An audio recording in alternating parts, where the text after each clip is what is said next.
Happy Sunday, everybody. Welcome back to another episode of Saddle Rants and Reflections. I knew when I started posting these saddle rants that I would bring the Karens out of the woodwork.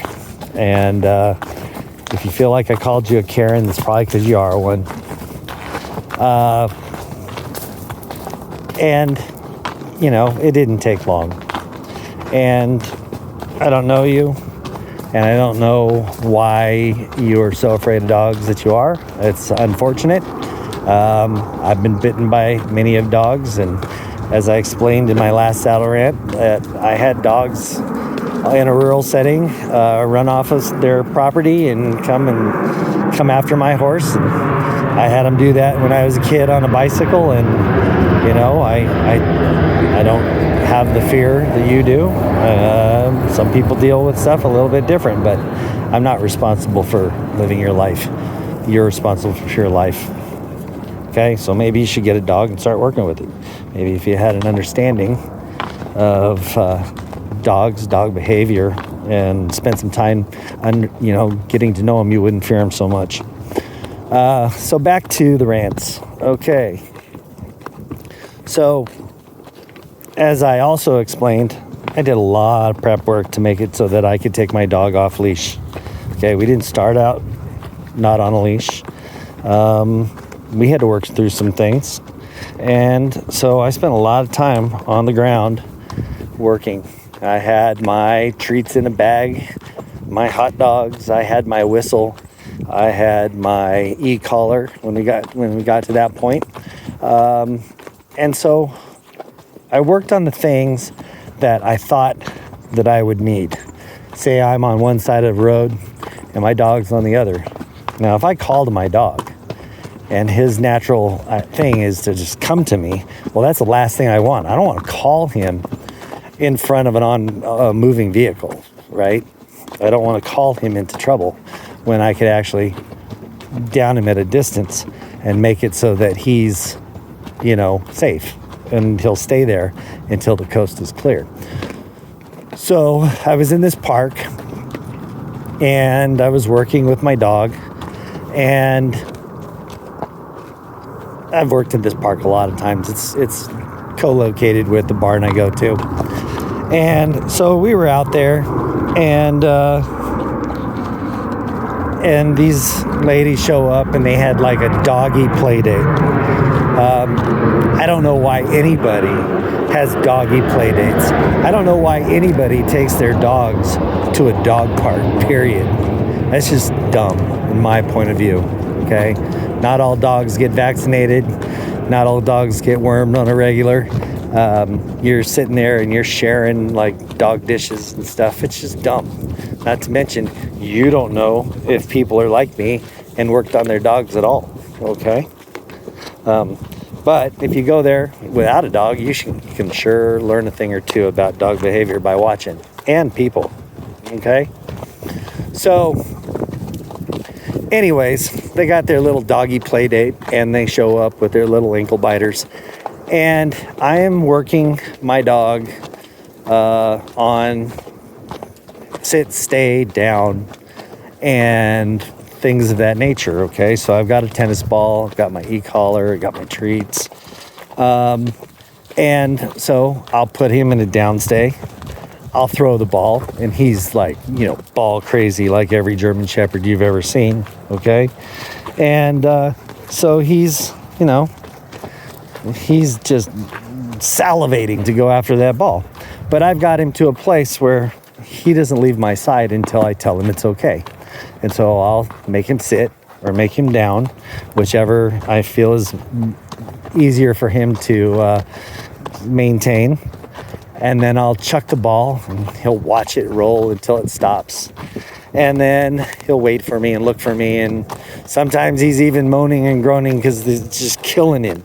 But he'll stay right where I ask him. And then I'll release him and he'll go and bring the ball back. And it's a fun game, right? And once we get kind of working and he knows that this is school, I'll throw the ball. And then he's coming back after he's retrieved the ball. And when he's halfway home, I'll down him at a distance, and then I'll bring him on, and I'll down him at a distance again. And, so I know that from a distance, let's say I'm on one side of a trail or a road or whatever, for whatever reason, and he's on the other, and there's somebody going 90 miles an hour down the road, I can hold him in place. I can say, I can just go, Bailey, down.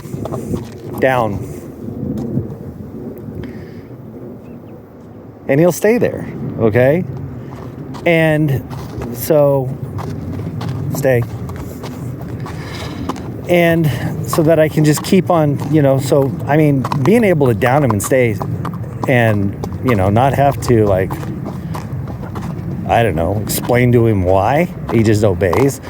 That's, that's safety right there, okay? And so, I'm working on these things. And these ladies, with their dogs, they show up and, fine. They have their play date. That's what they get off on. It's cool. And so I'm, come on. And good boy. And so anyway, these Karens, they they just they're cycling around me like satellites, and they're trying to talk loud enough so that I'll hear, because they don't have the chutzpah to actually tell me, hey, your dog's supposed to be on a leash. California has its leash laws. It's unsafe to have your German Shepherd off the leash here because he could attack another dog, or whatever, right? And so I'm just trying to do my thing, mind my own business, really. And so anyway, we are we're going along, and this lady's dog is hitting the end of the leash, spinning 360 degrees, running around her legs, running through her legs, yapping, and she's sitting there with this, I'm going to call it an assault clicker, because she's pointing this clicker at this dog, and she's like, click, click, click, click, click, click, click, click, click, click, click, click, right? Click, click, click, click, click. I'm like, what are you doing? What is the clicker your disobedience thing? Is that, you think it hurts his ears, and every time you click him, it just hurts him emotionally, and he'll want to stop, displeasing you because you clicked at him? I don't even know. But this dog is completely ignoring the assault clicker, okay? And they're,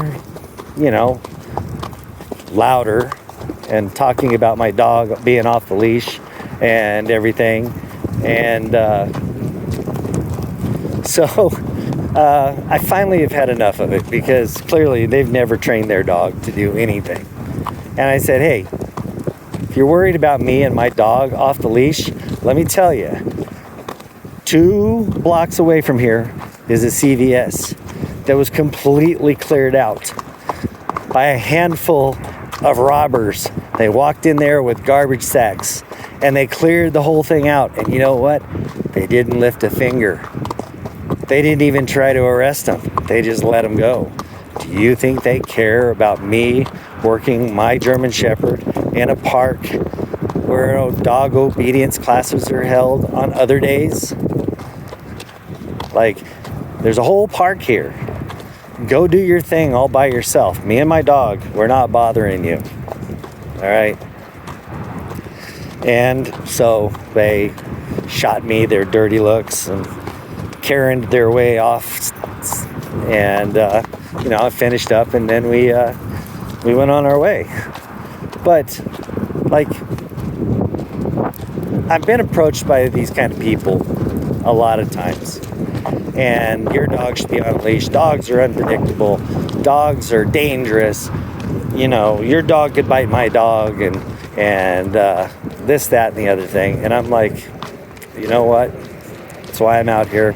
That's why I'm working. So I know my dog, and I can control my dog, and I can mitigate these circumstances.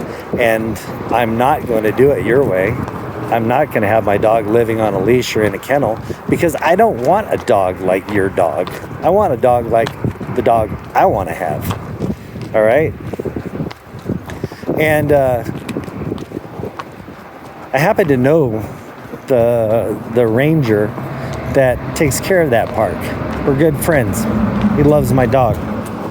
He sees that what I'm doing is productive and is actually work. Okay? And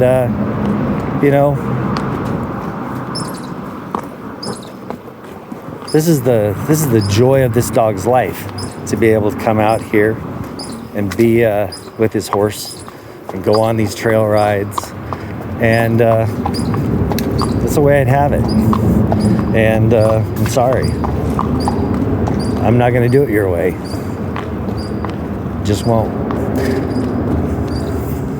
So we're underneath the 210, Southern California, looking at the amazing graffiti, riding our horse, having our dog out in front of us, coming up on a homeless shelter